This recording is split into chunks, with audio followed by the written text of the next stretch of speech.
A motorcyclist discovers a notebook discarded near a garbage bin. The pages contain detailed illustrations of each club member, complete with identifying marks, behavioral patterns, and information no stranger could possess. What makes it peculiar is their depiction as guardians. The creator wasn't showing admiration. She was pleading for assistance. For 4 decades, Mick handled waste disposal duties. His journey started at his father's repair shop, continued at the manufacturing plant, and led to the clubhouse. The work lacked prestige, yet it required someone's attention. During this specific Tuesday evening, sunlight pierced the passage behind the Blackhound's base, creating a shimmering effect on the oily pavement. He nearly overlooked it. The notebook lay trapped between a flattened aluminum can and stacked cardboard. Its dark exterior blended into the dumpster shadow. Mick possessed an innate ability to spot details, a skill developed during his Marine service before joining the Motorcycle Brotherhood. He retrieved it, opened the cover, and became motionless. The opening illustration depicted Tommy Wrench Morrison, the organization's vice president, mounted on his Harley. This wasn't an ordinary sketch. Tommy's motorcycle was surrounded by flames that offered protection rather than destruction. Enormous wings emerged from his back, feathered and mighty. A blade rested at his side. The word Guardian appeared in neat handwriting above. Mick advanced to the next illustration. Mahoney, the club's muscle, received similar treatment. Wings, armaments, sacred flames. His designation read Shield. Each subsequent page showcased every Blackhound's member transformed into warrior angel hybrids. The precision was remarkable. The artist had observed them thoroughly. Wrench's facial scar above his left eye. Mahoney's braided beard tip. Even the indent in Mick's riding helmet from his 2009 crash. What's that in your hands? Wrench had stepped outside for a cigarette, observing Mick's frozen stance near the dumpster. Mick silently passed him the notebook. Wrench's cigarette almost dropped from his mouth. What in the world? Soon, numerous club members assembled in the alley, examining the notebook like crime scene evidence. Responses varied from bewilderment to discomfort to something resembling awe. Who created these? Snake, the club's newest official member at 23, questioned. And what's the reason for leaving it here? Mahoney added, his muscular arms folded across his torso. Jess, Wrench's spouse and the sole woman with permanent club status, scrutinized the illustrations closely. She operated a downtown tattoo establishment and recognized skilled artwork. This demonstrates professional ability. Observe the shadow work, the dimensional accuracy. This artist possesses genuine talent. But what's our connection? Snake reiterated, why portray us as heavenly beings? Mick concluded softly. He'd been examining his own image labeled Iron Brother, and it created an emotional tightness in his chest. 3 decades of being labeled various things. Angel wasn't among them. Wrench retrieved his phone, capturing images of several pages. I'll forward these to Sabrina.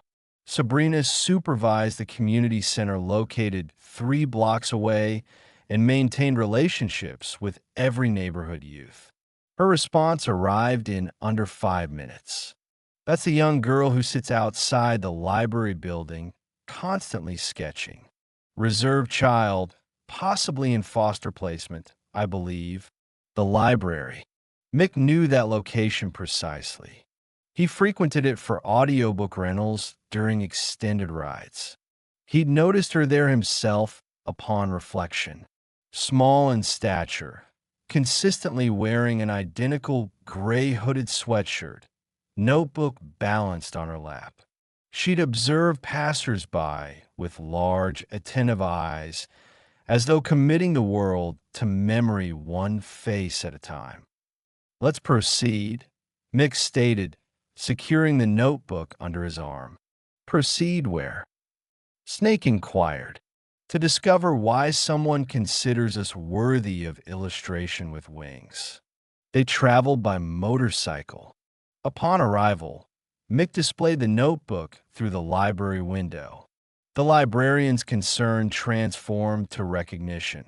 The girl occupied exactly the spot Sabrina indicated, seated on the bench outside the library's side entrance, hood raised despite the mild afternoon temperature. Her left arm was encased in a cast completely covered with drawings.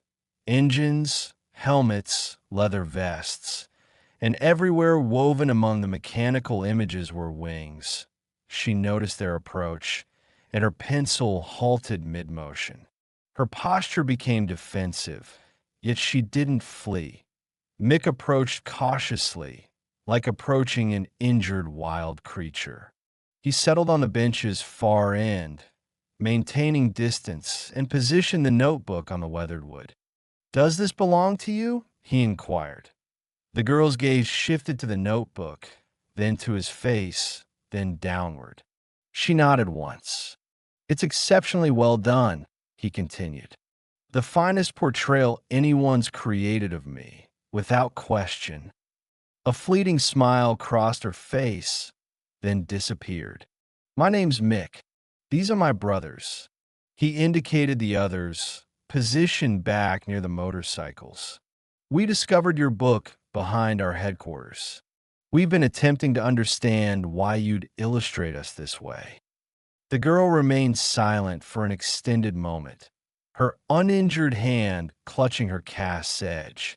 When she finally vocalized, her voice was barely audible, requiring Mick to lean closer. "You travel loudly." Mick blinked. "Yes, affirmative, we do."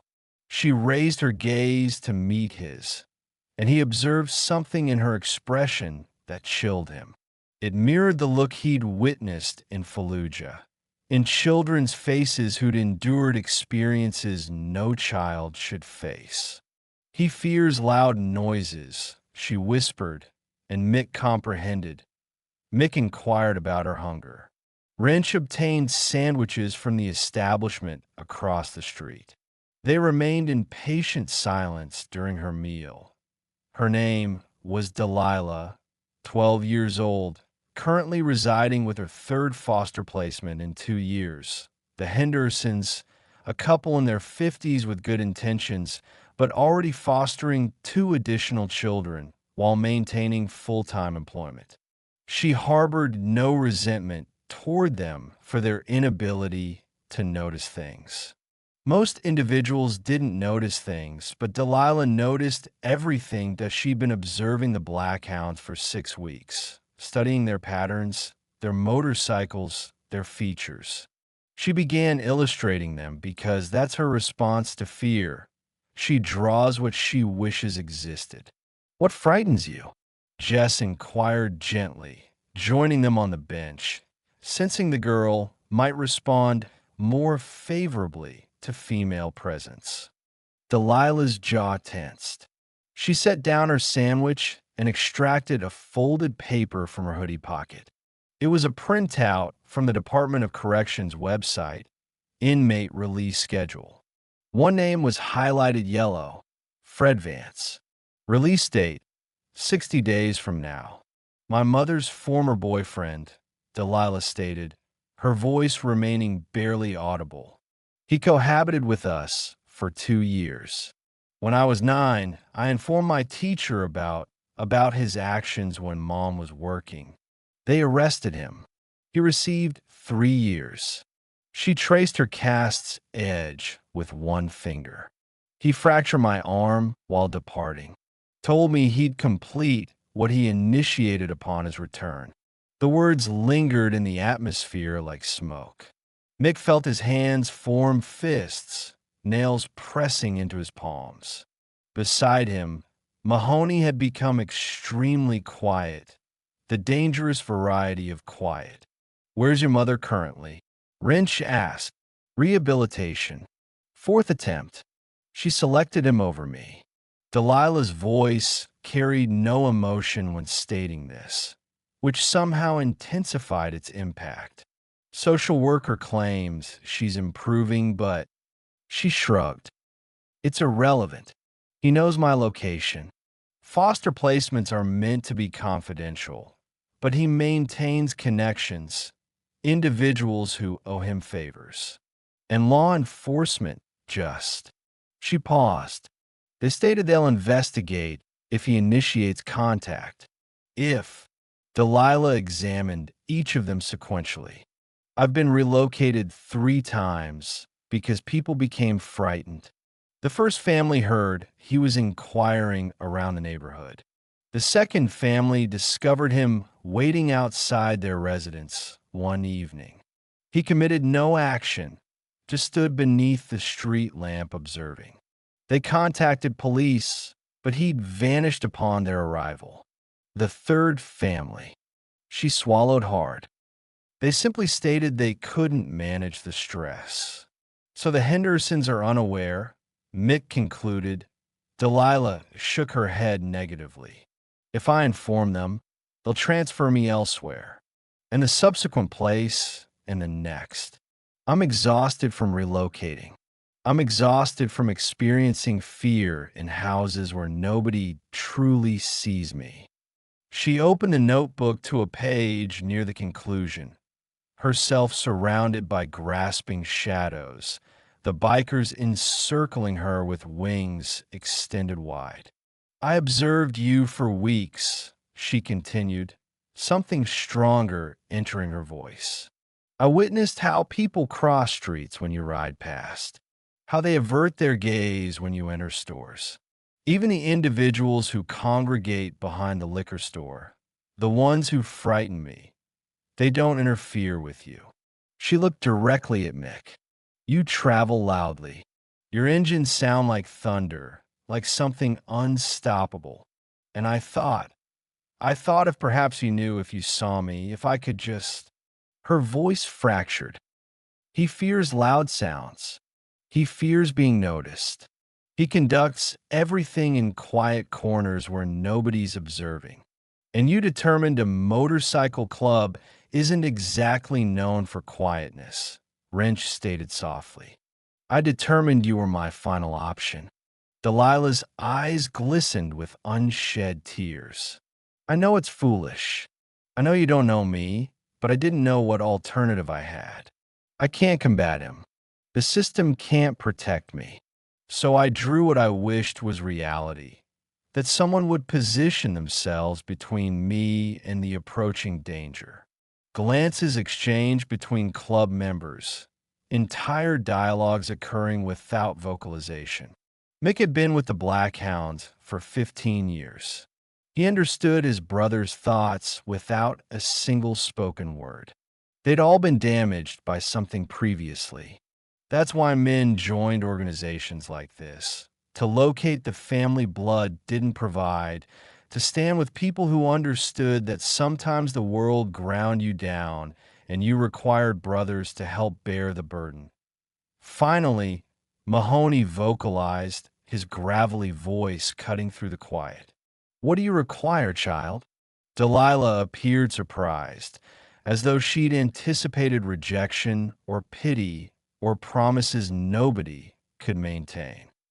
I require not being alone when he arrives. I require people who won't flee. I require—" She gestured helplessly. "I require loudness." Mick retrieved the notebook, examining his own portrait again. Iron brother. Perhaps she perceived something in them they'd forgotten they possessed. "How are your abilities with custom paint designs?" he asked. Delilah blinked, confused by the subject change. "What?" "We require someone to create decals for the motorcycles. Someone with actual talent, instead of Mahoney's nephew, who can barely draw stick figures. He looked at her seriously. It's compensated work. Cash payment until we arrange the legal aspects. Space at the clubhouse if you require it. We have a storage area we've been intending to convert. You're offering me employment. Delilah's voice was incredulous. We're offering you a location, Jess corrected. The employment accompanies it. Consider it an exchange. You make us appear impressive. We ensure you're safe. Agreement. Delilah stared at them. This circle of leather-clad bikers who'd somehow become exactly what she'd illustrated them to be. Agreement? She whispered. Delilah smiled, and this time it reached her eyes. The dusty area transformed over 3 days. White walls, a second-hand desk from the thrift store, proper lighting installed by Snake, who'd worked as an electrician before joining the club. Delilah relocated on a Saturday, with everything she owned fitting into 2 garbage bags and a backpack. The Hendersons signed the guardianship documents without resistance. Delilah settled in as though she'd been waiting her entire life for a place that felt solid. She converted the desk into a workstation, covering it with pencils, markers, and the tablet Jess had provided from the tattoo shop's old equipment. Within a week, she designed 3 custom tank decals that Wrench immediately ordered into production, but the mural truly announced her presence. Mick discovered her one morning at dawn, standing on a ladder in the main room, sketching directly onto the wall in chalk. By afternoon, she convinced him to permit her to paint it. By evening, the entire club had assembled to observe her work. The mural depicted their fallen brother, Jimmy Ghost Martinez, who'd perished in a highway accident 2 years prior. But Delilah hadn't simply copied a photograph. She'd painted him mid-ride, his bike tilting into a curve, and behind him, rendered in silver and gold, were all the brothers he'd left behind, watching over him, their hands raised not in farewell, but in salute. At the bottom, in elegant script, she'd written his road name and the club motto, Ride Forever. Mahoney wept openly. The others stood silent, several wiping their own eyes. How did you understand? He asked Delilah, his voice thick. You never met Ghost. I listened, she stated simply. You all discuss him like he's still present, so I paint him that way. She became part of the rhythm after that. Mornings, Mick tutored her in mathematics at the bar counter while the coffee brewed. Afternoons, she worked on designs or attended online classes for her homeschool program. Evenings, she'd sit in the garage observing the brothers work on bikes, sketching their hands as they adjusted chains and torqued bolts. Jess brought her to the tattoo parlor twice weekly, teaching her about ink and skin and the responsibility of permanent art. Delilah laughed at Wrench's terrible jokes. She learned to play pool from Snake, who permitted her to win exactly twice before deciding she'd earned genuine competition. She began talking more, her voice growing stronger, filling the space around her instead of disappearing into it. 43 days after she'd relocated in, Delilah stayed late at Jess's shop, working on a design for a client sleeve. Jess drove her back to the clubhouse around 9, pulling up to find only 3 bikes in the lot. Quiet evening. Most of the brothers were at a rally 2 towns over. You all right? Jess asked, watching Delilah gather her sketchbook. Always am here, Delilah replied, and she meant it. 20 minutes after Jess left, Delilah's phone rang. Unknown number. Against mixed warnings, she answered, heavy breathing. Then a voice she'd spent 3 years attempting to forget. Hey there, little artist. Heard you've been busy. The phone slipped from her hand, clattering on the concrete floor. Fred Vance. But he wasn't supposed to be released yet. 17 days early. Good behavior, the voice on the phone had stated. Good behavior. Got out this morning, he continued, and she realized the call was on speaker, her phone face up on the ground, his voice filling the garage. Thought I'd swing by the Henderson place. Surprise you. But guess what? You're not there anymore. They said you moved in with family friends. Now, what family friends would those be? I'm real curious about these new friends of yours. About where my girl's been sleeping. I'm not your girl, she whispered to the empty garage. What was that? Speak up. You always were too quiet. Gonna have to fix it when she grabbed the phone and ended the call, hands shaking so badly she nearly dropped it again. Her breath came in short gasps. The walls felt like they were closing in. And suddenly the clubhouse, her safe place, her sanctuary, felt like a trap that he knew. Somehow he knew she wasn't at the Hendersons anymore, which meant he was looking, which meant he'd find her. Delilah ran. She didn't think, didn't plan, just burst out the side door and sprinted down the alley. Her mind was static and panic, the old instinct to flee overwhelming everything else.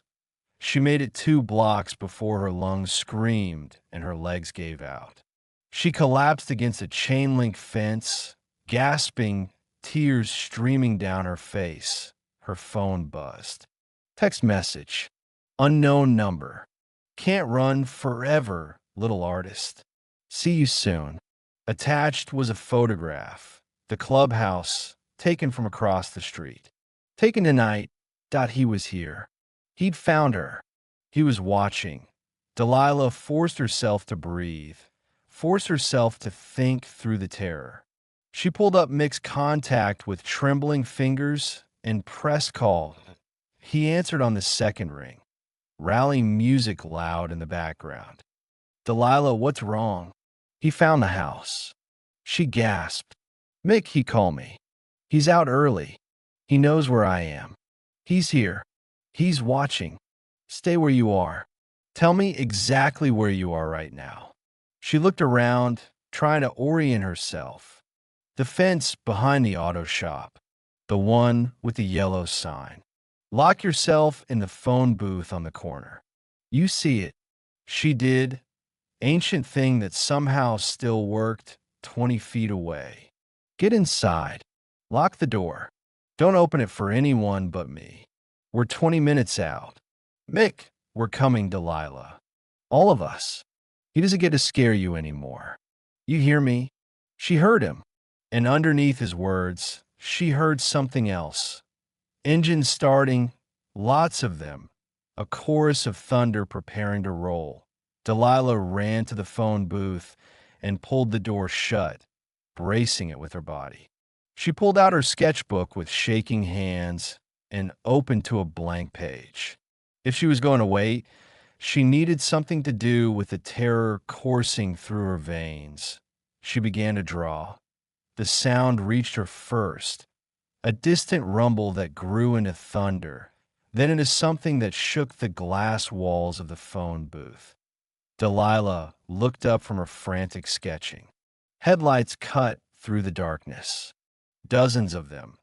The entire Blackhounds Club, plus brothers from 2 neighboring charters, rolled down the street like an army. Mick's bike led the pack. He killed his engine at the phone booth. You're safe, he said through the glass. Come on out. Delilah's legs barely held her as she pushed open the door. Mick caught her elbow, steadying her, and she saw the rest of them. 30 bikes forming a protective circle in the street, engines still rumbling low like warning growls. Wrench was already on his phone with someone. Mahoney stood with his arms crossed, scanning the shadows like he was daring something to move. Lawyers filing an emergency restraining order tonight, Wrench called out. Judge owes me a favor. It'll be active within the hour. And if he shows up before then? Snake asked, cracking his knuckles. Then we document everything and let the cops handle it. Mick said firmly, though his jaw was tight. We do this smart. No one gives this piece of garbage an excuse to play victim. But Delilah had stopped listening. Her eyes were fixed on the clubhouse, visible 2 blocks away. Something hot and fierce was building in her chest, burning away the fear she'd run again, just like always. But this time she'd run towards something instead of just away. I need paint, she said suddenly. Everyone turned to look at her. Spray paint. Black, red, white, whatever you have. Mick studied her face. What are you thinking, kid? I'm thinking I'm tired of him making me disappear.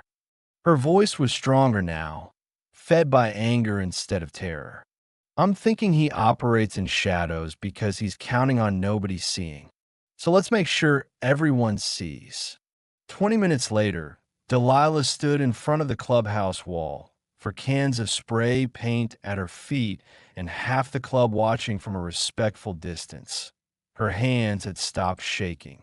The panic had crystallized into purpose. She started with his face, Fred Vance, drawn from memory in harsh black lines. No angel wings for this portrait.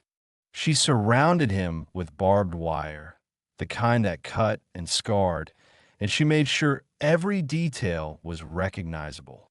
His weak chin, his cold eyes, the spiderweb tattoo on his neck that he thought made him look dangerous.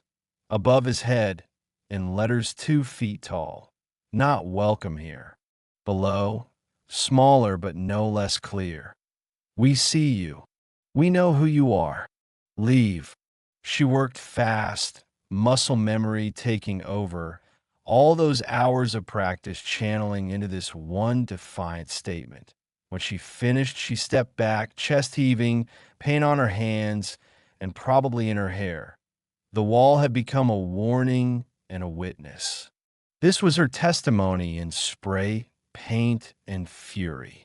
Well, Mahoney said quietly, that's one way to send a message. They didn't have to wait long that a silver sedan rolled slowly down the street, just after midnight, slowing as it approached the clubhouse. Through the windshield, Delilah could see his face. Older than she remembered, harder but unmistakably him. Fred Vance, looking for the scared little girl he'd left behind 3 years ago. Instead, he found 30 motorcycles idling in formation, their riders standing like sentinels, and on the wall, impossible to miss under the street lights, his own face stared back at him, wrapped in accusation and barbed wire, but he stopped the car. For a long moment, nobody moved. Then Wrench stepped forward, phone in hand, camera recording. Fred Vance, there's a restraining order filed against you. As of 1 hour ago, you're currently in violation by being within 500 feet of Delilah Reeves. The police have been notified and are en route. As if summoned, sirens wailed in the distance, growing closer that Fred's face contorted with rage. He threw open his car door, stepping out. You can't keep her from me. She's nothing. She's under our protection. Mick interrupted, his voice carrying the weight of absolute certainty. And you need to ask yourself if whatever you thought you'd accomplish here is worth what happens next. 2 patrol cars rounded the corner. The officers assessed the scene and moved quickly. Fred was in handcuffs within 3 minutes. Restraining order violation, the officer explained. He'd be held pending a hearing, possibly longer if the prosecutor pushed for IT. As they loaded him into the patrol car, Fred looked past the officers, past the bikers, straight at Delilah, who stood on the clubhouse steps watching. His eyes promised violence, promised retribution, but Delilah didn't look away. She held his gaze until the car door slammed shut, until the vehicle pulled away, until the taillights disappeared around the corner. Then she walked calmly to Mick's bike, climbed onto the seat, and opened her sketchbook to the page she'd started in the phone booth. A girl with wings, rising above flames. Protection wasn't something borrowed anymore. It was hers. She added the final details by flashlight. The girl's face, her own face, was set in determination, not fear. The wings weren't borrowed from angels or bikers. They were hers, earned through survival, drawn in her own hand. "You okay?" Jess asked, sitting beside her on the seat. Delilah considered the question. Fred was arrested, not gone. Tomorrow would bring new challenges. But tonight, she'd stood her ground. "Yeah," she said finally. "I think I am." The weeks that followed brought changes. Fred's parole was revoked due to the violation. The shelter downtown requested one of Delilah's pieces. She chose the image of broken chains transforming into wings, and it now hung where dozens of kids could see it daily.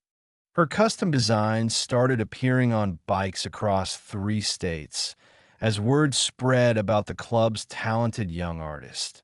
Mick taught her to ride on his old Sportster, patient through every stall and wobble. 6 months later, she rode in her first club event, wearing a leather cut with club artist, first of her name, embroidered across the back. She started a new project, protective gear for children. Helmets and pads covered in empowering designs. Warriors, heroes, symbols of strength. Gear that said, "You matter. You're worth protecting. You're stronger than you know." Her mother completed rehab and reached out. Delilah agreed to supervised visits, rebuilding trust slowly. But through it all, Delilah kept drawing. Every sketch, every design, every piece carried the same message she'd been sending since that first sketchbook left behind the dumpster. She was present, visible, and no longer afraid. This wasn't a whisper. It was a roar, loud as thunder, impossible to ignore, just like the family that taught her how. Delilah found her voice through art and her family on the road. Sometimes the people who save us don't look like heroes. They look like family. What would you do if you saw someone silently asking for help? Share your thoughts below. And if this story moved you, subscribe to embrace the journey for more stories that remind us why compassion matters. See you in our next video.